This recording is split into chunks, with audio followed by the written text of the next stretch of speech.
double turbo in the prizes, so we know that the Fusion Strike list we just saw is going to be left at home. And Alex's list is something a little bit different. We see a Melanie and a Water Energy. That usually leads you down one path when you're guessing your opponent's deck, looking at something like the Palkia. It's not going to be that. There's actually a Vikavolt V in the prizes, a hint towards maybe a more varied deck. This deck certainly has a number of options in it. I don't even know really what to call it.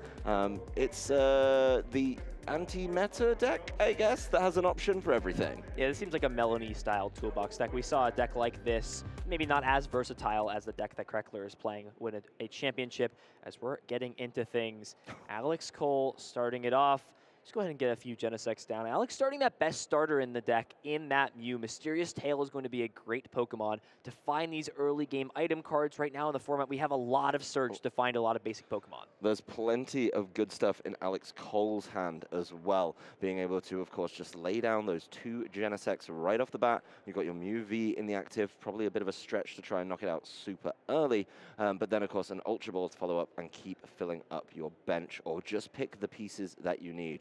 Going through, doing that prize count, probably realizing that one of those energies is missing, but making sure that he knows what is available to him, what's in the hand. It's going to be a follow-up Mew, so being able to get another Fusion Strike Pokemon down, Fusion Strike system is going to be a lot better. So the hand getting thin, there was a power tablet thrown away, so that's something he's obviously not worried about. That count now available to him currently sat at 2. There's 2 cards left in the hand and 4 Fusion Strikes on the board. Yeah, so this is a thing. When you're setting up with Mew, your setup is pretty linear, but you always have to take into account in any game of Pokemon you play what your opponent is playing. And Alex started a pretty ambiguous starter in Mew. Not a lot of top archetypes are playing that card right now, and that's something that you've got to be sort of curious. Like, okay, I'm not playing against Lugia. I'm probably not playing against Lost Box. Like, what am I playing against, and do I have to be careful when maybe getting rid of some of these resources on decks that I could potentially be playing up against? Well, it is going to be the drop of the Forest Seal Stone down onto one of the Gen 6. Another Fusion Strike system fills his hands with supporters. So a number of options in there, but none of them available to him, of course, on this turn. There's the Judge that was popularized in some of those Mew builds a couple of weeks ago, and he just passes it over after a pretty solid setup for Alex Cole. Now, with Alex Krekeler on the board, he gets the perfect turn 1 card, the Battle VIP Pass. It's your first turn. You get to just go and grab 2 basic Pokemon. It is an absolutely preposterously good card on turn 1, and pretty useless on the rest. But thumbing through the deck, we are going to be privileged to see a number of those options in there. He is going pretty quickly, so we'll try and call them out as we see them. But it is the Raikou V is in there. I do see a Drapion knocking about as well. Zapdos, a Ditto, which I think is going to be very fun. So definitely a toolbox is what you were calling it. Yeah, a lot of fun surprises here. And the Drapion getting put down right away. That is a card directly for this Mew VMAX deck. And usually we see it once Mew VMAX has come out itself. But because a lot of these decks that are playing just Path to the Peak now aren't utilizing things like Lost City, you can utilize something like the Drapion more than one time. Still has access to that Mysterious Tail to set up. This is a deck that has many surprises going for it so far. I think the big thing to think about as well is on your first turn for Alex here, what are you really looking for besides this? It's got to be just to attack with Drapion, sure, but how are you going to maintain the prize trade is what I'm thinking at this point. Got to keep it up, and if you're not hitting into the VMAXs, you kind of fall down a little bit. The Mysterious Tail does grab him a quick ball so he can keep going with the setup, and he did work in that Speed Lightning energy as well to just keep seeing cards. So it's all kind of coming together. He's got a hand full of goodies in there as well. As the quick ball gets rid another one of those Mysterious Tail Mews. If he's feeling good about the setup, he doesn't need to keep on rolling with it. And I see more setup options in there as well with the Radiant Greninja, being able to keep things going. Speaking of setup options, Crobat V coming to the hand, being able to draw up, but will need to thin the hand quite significantly before being able to play that one through. Oh, I just realized Ditto V is so good in this matchup. The fact that it can essentially just become your second Drapion. Ditto V is a really interesting card because this card is so versatile. It allows you to become any V Pokemon in your discard pile, and you maintain the effects that you have, which means you can evolve up into VMAX Pokemon. You do keep your energies, things like that, right? So it just gets pretty much essentially switched out. And what that means is you can recycle Drapion, which is so important and can be so frustrating as a Mew player to have this constant threat in your opponent's side that's just taking knockout after knockout, and you can't do anything about it. Particularly when you've filled the bench nice and early, you've activated Wild Style, and that Dynamic Tail is going to be an easy knockout right there. There is more to come from Alex Krekeler, an Ultra Ball, getting rid of a Cross Switcher, and the Radiant Greninja, so not worried about that for setup so much, just being able to keep the ball rolling on that. It is going to be the Lost Vacuum getting rid of that Forest Seal Stone. The Ditto V hits the bench, and the Crobat V allows him to keep on drawing with the Dark Asset. So a lot going on here for Alex Krekeler in this first turn. He's going to be able to go back in the deck and look for some energy as well. Yeah, really looking for a switching card. That's the one piece missing from here. Needs to find something like the Scoop Up Net to move this out of the active, as that is the only thing besides Cross Switcher. We saw one of those pieces hit the discard pile earlier this turn. Smart play, though, is going to play the Energy Search first, has a Trekking Shoes in hand. We also haven't seen a supporter card yet for turn either. Has access to Marnie as well. So really just looking for Scoop Up Net. And there's the Aerodactyl V-Star. Not very good in this specific hand.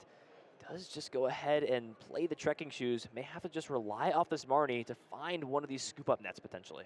This is all about the ability to just keep going and keep digging to find some of those pieces that he needs. There are a number of Scoop Up Nets in there. None of them have been discarded, so being able to find one of those would be huge. As a Cross Switcher, another Trekking Shoes, an Ultra Ball. Finds it on the last there card. It is, right in the back. He tried to hide it from us. I don't know if you saw that, Ethan, but trying to sneak that one away. Of course, that Mew can go right back down. It's now nice and safe, but Drapion V is in the active Wild Style, reducing the attack cost by a colorless for each rapid, single, or fusion strike. In this case, the one that's relevant is fusion strike, goes down by 4, and that means he attacks for free with Dynamic Tail, easily taking the knockout. Yeah, and putting the 6 damage counters on the Zapdos. The Zapdos having 60 damage on it is never going to be relevant, and it's better on putting it on the Drapion. The Drapion will always most likely get knocked out, but just in the case that your opponent doesn't have something like the Choice Bell, the Power Tablet, things get weird. This is an inclusion we saw since the Toronto Regional Championships. Decks like Mew are shying away from playing Marnie, instead want to start playing cards like Judge. This plays around with things like Oranguru being unable to stack top decks on the top of the deck. And also, having your opponent shuffle in means that they already have bad resources in hand. There's the potential for them to draw into it again. Yeah, putting away those bad resources on the bottom really does help out some trainers. It's going to be a pretty lackluster draw, though, for Alex Cole here. Not really seeing many ways to get through. He is going to have to switch. That's just burning a card, Only essentially. one card off Fusion Strike system. And, yeah. and he's just scooping it up. Yeah, there's no way to knock this Drapion out, so Drapion gets to take a free 2 prizes next turn. And at that point, the Ditto V is already in play, right? So what else needs to happen? The Ditto will just transform as long as there's an out against Path to Peak, and that will be the game. This is smart. We keep seeing this on stream. Early scoops, just not wasting. Even though it's like probably another 2 minutes, 5 minutes, it's still important to just buy yourself the time, say, hey, I just want to play. I want to be able to play 3 games of Pokemon. No matter what happens, like that's just my goal. I want to be able to not have to worry about ties. I've already taken a tie for the day. I really don't want to go into day 2 at 6-0-2 or 6-1-2, something like along those records. Let's just play the next game. That game was, we're not going to talk about it. Let's just go next. Go to the next one. And Andrew Mahone talked about it at length earlier, actually, how keeping that mental is really important, and being able to see when a game just isn't going your way is a problem. I think with the reveal of the Ditto V early as well meant, yes, even if he did find a way, the Judge was atrocious. There was no way he was getting out of that one in a comfortable position. Yeah, it's going to be Alex Cole with a mulligan here, so keeping on with the drawing. What's crazy is, Alex went first, but then Alex Cole went first, sorry, and Alex Krekeler was immediately able to fire back with that Drapion. He just gave him the Wild Style and really caused a number of problems. People have been saying, is Drapion the perfect counter to it? Well, in that case it was, and the fact you have access to a second one through Ditto V without having to include one, I do think the Ditto V is really cool here, because basically all of those V Pokemon, we saw the Raikou, we saw the, we did see the presence of the Aerodactyl, and of course the Drapion. In so many decks, you think, oh, I'd love to play another one of those, but when space is this tight, you've got to be deliberate about it. But, the Drapion beats the Mew, the Raikou hopefully beats the Lugia for you, and being able to recycle those so easily is absolutely massive. A lot of utility, a lot of potential to incorporate a lot of these different attackers into scenario. Prize cards don't look too terrible. Greninja can be annoying to have in the prize cards, but it's just going to stun a little bit of early style. Alex going to start, and he's coming for you. He's knocking at your door. He's saying, let me in, Drapion's here again. It's such a tough choice for Alex Cole as the Mew player. When you're coming into this game, you're like, yes, I would love to set up. I'd love to set all my Genesects down. I'd love to be able to, really keep the ball rolling and make sure I can Fusion Strike system over and over and over again. But then you activate Wild Style. I think the real way to go here is maybe offer up something a little bit softer, even the Genesect, would be a better loss, I think, than a Mew. Get a Mew powered up, take out the Drapion, and then hope hope that he has no way to get that back. The Ditto V, you know, maybe eluding him, maybe hoping that he doesn't have any way to grab that out of the discard. So it's actually okay in the scenario. So in my opinion, you can't stunt your setup just to be afraid of Drapion.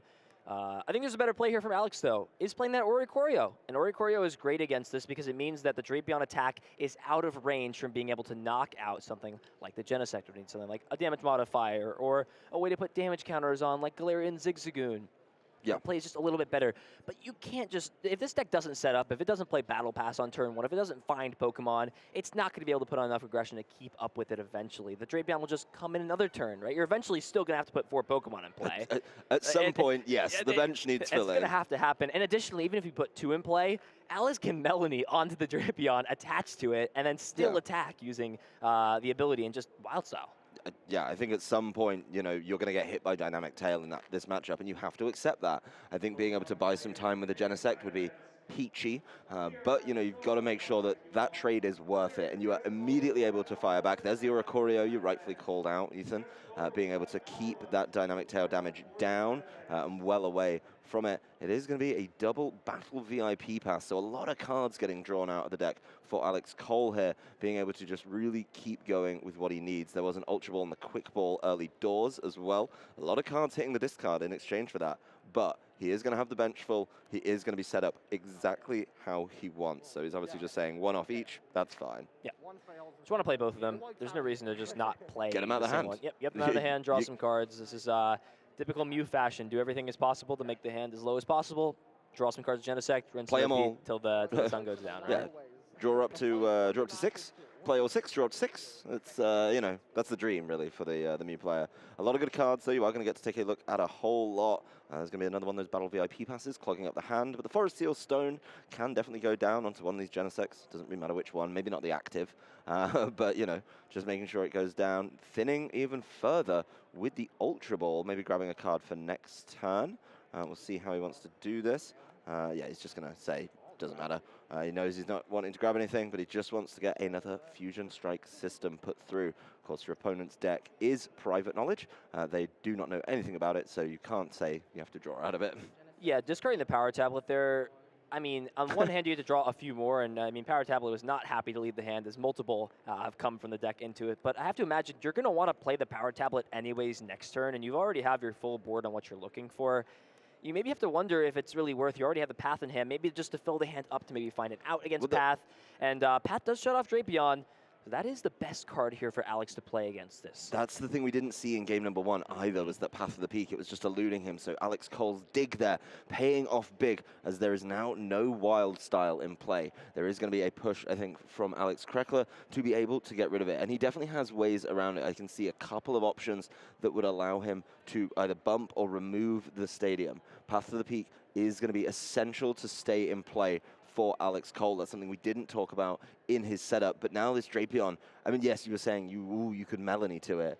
But yeah, that's a lot of energy that you need if you're not using Wild Style. Because right now, it's attacking for free. As long as that Wild Style is off, you know, is not available, you're in such great shape. There are 3 Scoop Up Net in the hand. All those that were so hard for Alex to find at the beginning of the game have suddenly showed up and offered their patronage to help out. But in this point, it won't be very, very necessary or useful. I think Alex is just kind of deciding what even benefits me at this point. I mean, Zapdos is nice. You get an additional 10 damage passively. It's the Thunder Symbol ability, I believe, that allows you to just have or Lightning Symbol, rather, just allows you to deal an extra 10 damage. Listen, I was closer, right? Between us, we've now covered all the different terms for Lightning, Electric, and Thunder. We've really covered our bases on that one. It's like our band name now at this point. Yeah, it's an Earth, Wind, and Fire tribute band. It's honestly, I went and saw him live. It wasn't good. But anyway, we're back to the gameplay, as it is just Alex's time to set up, getting that Zapdos down, getting the Mew down, along with the Raikou V. Does pull out a Galarian Zigzagoon as well. That Drapion's still sitting in the active, ready to swing for some damage, but if it can bump the path. So that's really big here to find the Galarian Zigzagoon. It means that this plus another Scoop Up Net means that those 20 damage that the Oricorio would essentially offset can be put here, but instead, Alex is just deciding, look, it's going to be pretty unlikely here for me to get exactly where I want, or I know my opponent isn't playing Fusion Energy in their deck. I can still deal 170 damage to this now, and then later down the line, utilize my Galarian Zigzagoon to maybe take a knockout later, instead of you there it know, is. using these resources. And wow, found it in hand off the Marnie. Only 2 outs in the deck. Found it directly. 170 damage. Oricorio coming in clutch. The bird is the word. Apparently so, but that lost vacuum is huge. It does mean this Drapion gets to play, but the onus still on Alex Cole to be able to, you know, fire back, get this Mew powered up, and just take this Drapion down. Taking it down without giving up prizes is really, really big here, I think, and being able to do that. That said, that Marnie from the previous turn does look a little bit punishing. There is, of course, the Forest Seal Stone, which is going to help out with being able to find what you need, and with the path gone, Fusion Strike System is certainly an option. These are not the cards you wanted. He definitely had the pieces in the previous hand, so he does have another path. He could try and lock this one up really, really neatly. He's going to keep on digging, though, and I really like this. Yeah, so he has it guaranteed with the Forest Seal Stone, but really just doesn't want to burn the V-Star power. It's great as just a guaranteed out of path, because, again, we said this on time before in the stream, but you can use Forest Seal Stone under path due to just a weird interaction of ruling that it has with the name. So that's the thing to think about at this point. Has lost vacuum already, but is there anything else you want to play in regards to this? Oh, there is a big-time card in this hand. Has the Volo, can use that to discard one of the benched Pokemon, get rid of this Genesect potentially, and essentially negate Alex's use of the Drapion, a powerful card in this matchup. And being able to just remove that from play is huge, because that's, as you mentioned, the easy prizes that, you know, Zigzagoon, Scoop Zigzagoon could catch him with later. So I think Alex Cole... Are we going to see it? It's really easy to say Alex is in the driving seat, and I'm just right every time. And there is the Heroes Medal, Alex Krekeler, one of those players who knows pretty much every card, really having to go in and read it.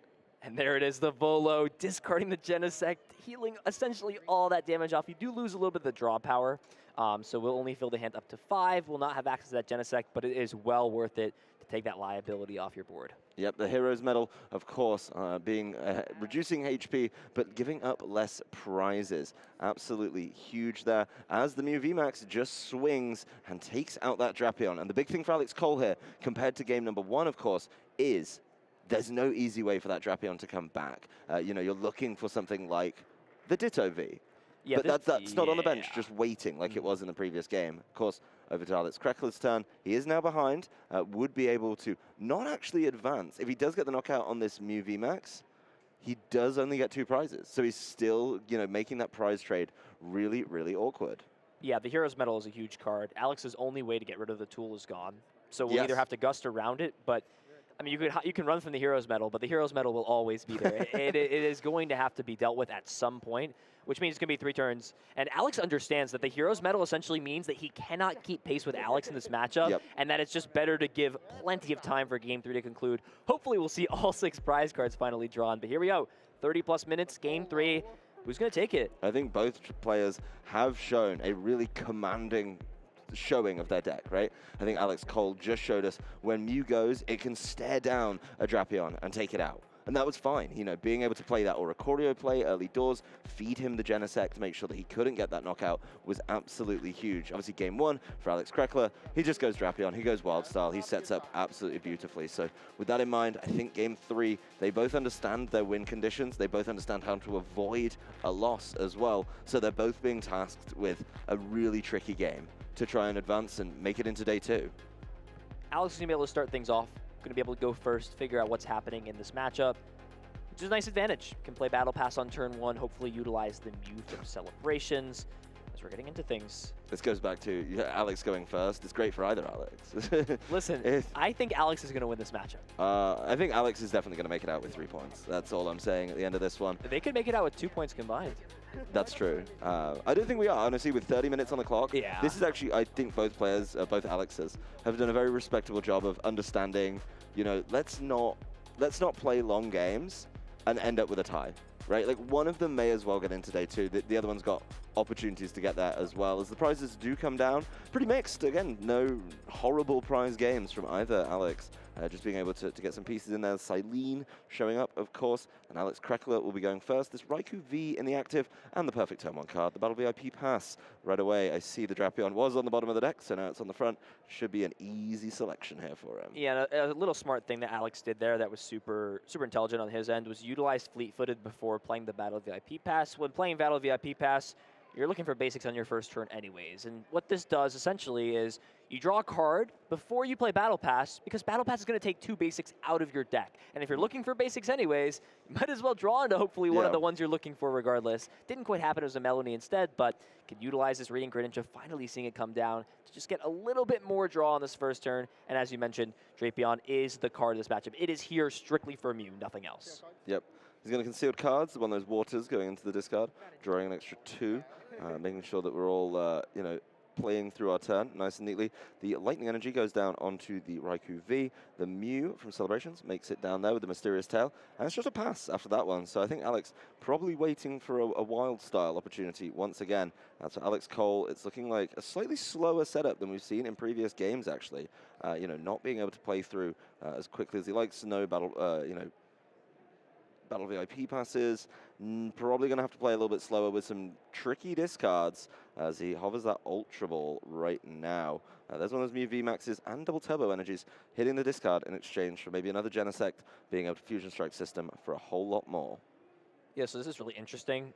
Always looking towards the future turns is really important when you're playing these decks that involve mapping the prizes out. So, I mean, on Alex's end, I'm trying to think what Pokemon are going to come down in the future. Because at this point, you really don't want to put Drapion down into play if your opponent's just going to take knockouts on it. At this point, Raikou is in a very good position to take these knockouts onto Mew turn 2. So you have to wonder if you're Alex's position, what is your best way to play around your opponent essentially taking prizes without utilizing Drapion? All that's going to mean is it's going to be a little bit more difficult for you to find what's most likely going to be Path to the Peak in combination with a way to get yourself out of Path to the Peak for the following turn, whether that's the Forest Seal Stone or one of those Lost Vacuums in the deck. But these are big 2 cards. What are they? There's nothing happening there. There's nothing. I mean, there's a Cramomatic. Can't Cramomatic away anything in this hand. Can That's play the down another problem. Mew, but He has to Forest Seal Stone. It's the only way. Being able to, of course, use Star Alchemy. You can go in and grab any card that you want. It's pretty good. I mean, particularly with a deck like this that doesn't have a V-Star power, you may as well. It's just a free card. Of course, you have to, you know, be careful about it. Yeah, so, I mean, playing the Battle Pass here is good. You're, of course, going to get set up. You can't play it on any other turn than the first turn. But Alex Krekeler in this case, is more than happy to see a full bench because it means Raikou's going to be dealing more damage, and it means most likely you're just going to be able to take prize cards a little bit easier in this case. You don't have to utilize the Drapion necessarily when you don't need to. But Oricorio coming down means that could be a good option for Alex to put up into the active, which essentially would just buy another turn to try to put Alex Krekeler onto this 2-2-2 strategy when it comes to taking prizes. Hero's Medal can be a little bit tricky to deal with. Krekeler only has the one way to deal with that card. Yep, well, there's another Fusion Strike system, Lost Vacuum and Escape Rope off of that one. Now has some options for the Chromatic potentially, just making sure that hand's nice and full. But, you know, being able to, was lingering with the idea, I think, of the following Mew, the Escape Rope going down, and it's going to be a Tails on that one. So nothing out of that Chromatic. Definitely slowed down. That would have been, I think, the final push to get there, and with that being said, yeah, it's Mew V hitting the bench, so a full complement of Mews. The Path to the Peak going down and locking things out. So the last card in the hand, just saying, you know what? Oh, it's bumped right away. That is a big-time stadium find. Wow. That is found the trading core. Didn't even retreat into Oricorio, which I think was a little bit surprising because you don't want to just give your opponent the free 2 prizes to Raikou. Don't necessarily even need to play down the trading court this turn, but trading court will get this back, can just concealed cards it away. Lightning Rondo on the Raikou currently is dealing, well, let's see, it's 20 more for each bench, so 120 for the opponent's bench, and then dealing another 60. So it's dealing enough to take a knockout on the Mew, pending one more Pokemon comes down to play. And there it is. That's enough damage. Take this knockout. Has Melanie as well, can put the energy onto the Ditto. And a Ditto is scary in the fact that it can just become anything. And when you're playing a closed list deck tournament like this, you have no clue when you're playing against such a wacky deck what your opponent's going to like summon out of their discard pile. It could be, there's so many Water V Pokemon, it could be anything. It could be Starmie V for all you know. I know it's not in this one, but I'm glad it's not over here. But, you know, being able to get a knockout with the Raikou, save that Drapion for later is absolutely huge. It looks like we're just inspecting. And of course, you know, getting rid of that first Path to the Peak, yes, there are multiples in the list, but the Path to the Peak, immediate bump. It's got to feel so bad. He played his whole hand. He thought, you know what, I'm going to get through this. I'm going to lock you out, so you're not going to have access to anything, really. And then, yeah, it's just going to be a real tough time. So Alex Krekeler with a nice full hand over here. He's got plenty of options, and it looks like he's just confirming exactly what he wants to do. His hand is massive. Use concealed cards, Melanie, a bunch of ways to draw cards. Can even put down another bench Pokemon if he so chooses to.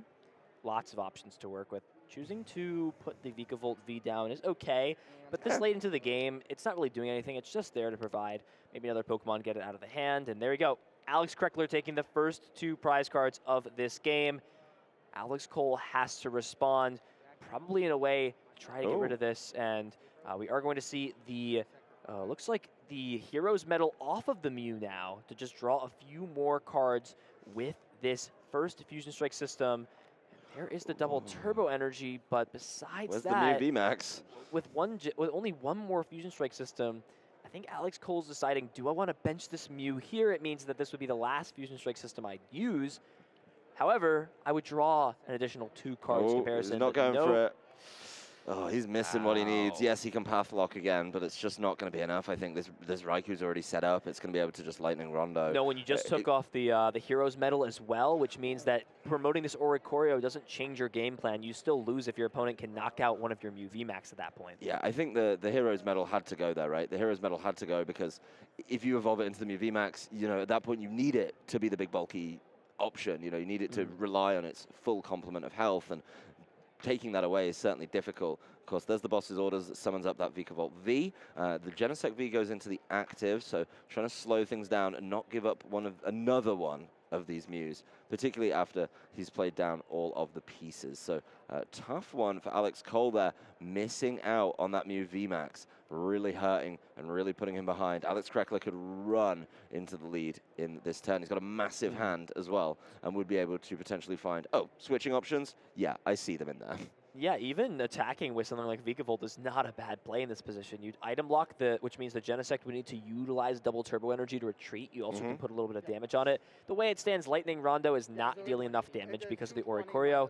200 base, minus Oricorio, so it's 180 damage. Genesect just hanging on with 10 HP as it stands. So we're just getting some confirmation to make sure that everything is as it should be damage-wise and that both players are on their same page. But at this point, we are going to see the Speed Lightning come down onto this Vikavolt, looking to see if there's any way to get some more water energies in the discard pile at this point. But this is how it is. So Lightning Round full bench hits 220. So right now it's 200 damage, if I'm calculating it correctly. But because Oricorio is there, it's not the Genesect he's swinging into. No, it was never the plan. It was always to go after the Mew. It's the big 2 cross switchers. You did the numbers. I was very proud. You know, I thought, you know what? I know he's got it, but then as soon as he does the counts, and he's definitely counting, that monstrous size hand just had, of course, the double cross switcher rating, and that Mew that Alex Cole put so many resources into the last turn, you know, really was looking for that Mew VMAX, doesn't get to stick around and is just removed from play. Yeah, and we see the Forest Seal Stone of Alex's own, or Alex Krekeler's own coming down to play, which means that there's a guaranteed path bump potentially, because again, you can utilize Forest Seal Stone under your own path. And Alex Cole is up against the wall. 6 prizes to 2. Drapion hasn't even been utilized yet. Ditto V is still in play, has energies on multiple Pokemon. What can you do? It's got to start with some way to disrupt the hand, maybe get off this Forest Seal Stone as well. Yep. And we are going to see the Forest Seal Stone removed. So, hey, listen, if Path to the Peak has worked early game with Marnie, Path to the Peak can work late game. I believe in Path to the Peak. That card has worked miracles. Yeah, it's a very powerful card. It's something I really, really like. I've always enjoyed locking out of abilities. And this is another pretty treacherous draw for Alex Cole. Not quite seeing what he wants, but he does get a Roxanne. So being able to Roxanne, potentially get his last path in, could be the way to go. I believe he's already down 2, so being able to get that in would be absolutely massive. But really limiting Alex's monstrous hand and finding a lock and a way to slow him down is the way to go here. The draw for Alex Cole is going to be important. He does need to get a MUV Max at some point. That's his way to attack. He needs to see one. Yep, said Marnie Path was strong. Roxanne Path is even stronger. So getting 6 cards, still needing to find a MUV Max. There's Chromatic. See if this hits heads. There it does. So that can guaranteed grab the Mew VMAX. Oh, he knows. Oh, what? Oh, the path is. Oh, the path is prized? No, the prizing earlier. You remember he discarded the first Mew. Oh. He had the other Mew VMAX prized. Oh, it's not there. So he doesn't have access to the Mew VMAX. So at no point is he going to be able to play this game. It just took him that long to dig in and realize. Yep. Options were not there. No way to close the game out. As looks like we are going to have Alex be our winner for the game. Well, Alex Krekeler taking that one in, I'm going to say anticlimactic fashion. Not able to take all 6 prizes, but at least we got 4 prizes in that game, which is more than we got in any of them. Alex Cole confirming he did not have access to another Mew VMAX. He did dig a lot of cards and not see one, so at some point, you know, you had to question it. I didn't think back to the prizes cleanly enough, and yeah, it's just not there, because he was so liberal to discard that one turn 1, came back to haunt him. Yeah, sometimes you just assume that they have the outs there and that they're playing smart and they have access to it, but sometimes in the prize cards, you go to try to find it, you go to try to play off your prizes to try to give yourself the out. Oh, I got 50% chance of drawing it here. I really want to dig earlier on my first turns, but that's one of the scary things about playing Mews. You always have to be careful of what resources you need to discard or what resources you end up discarding. It's so easy to just play Ultra Ball after Quick Ball and dig through your deck and just draw cards. It's fun to draw your entire deck with Genesect. There's no denying that, but you've got to be careful when you manage your power tablets, your Pokemon. Some lists are playing Silene. Most aren't at this point, especially the double turbo build. And when you lose these resources, it can come back to bite you. Came back to bite Alex Cole there, as Alex Krekeler will be your winner, advancing to 6-0-1, securing a spot into day 2 of the regional championships here in Arlington. Well, I believe it was discarded off an Ultra Ball, so does that mean Ultra Ball's still the best card, Ethan? Because Ultra Ball just cost him a game. So you make a choice off Ultra Ball. Okay. So Ultra Ball merely provided the opportunity for that to occur. That was it. Your defense of this is gonna drive Your me favorite insane. card is Hypnotoxic Laser. We cannot have this discussion. Look, I don't know about standard. Maybe for the next round I'll think about standard cards and pick one. Maybe I'll stick with trainers. But anyway, it was a tough game for both trainers. I think the fact that we saw good games from both of them, like perfect execution of the deck, shows that this matchup is not as easy as you think, just because there's a Drapion in there, means that you don't just auto-win. It really depends when you move, when you get to get that in play. But I like that we got to see a lot of cool pieces out of Alex Krekeler's deck. This is something a lot of people have been talking about coming into the weekend. I know there's a couple other players out in the field playing a very similar toolboxy, mixed bag, if you will, of options, being able to say, okay, for this matchup, I'll play this. For this matchup, I'll play this. You know, we didn't even see the Aerodactyl V. It wasn't relevant at that current time. So being able to take that and maybe play around that in a different matchup is going to be absolutely huge. And I'd love to see the players on it come back tomorrow and show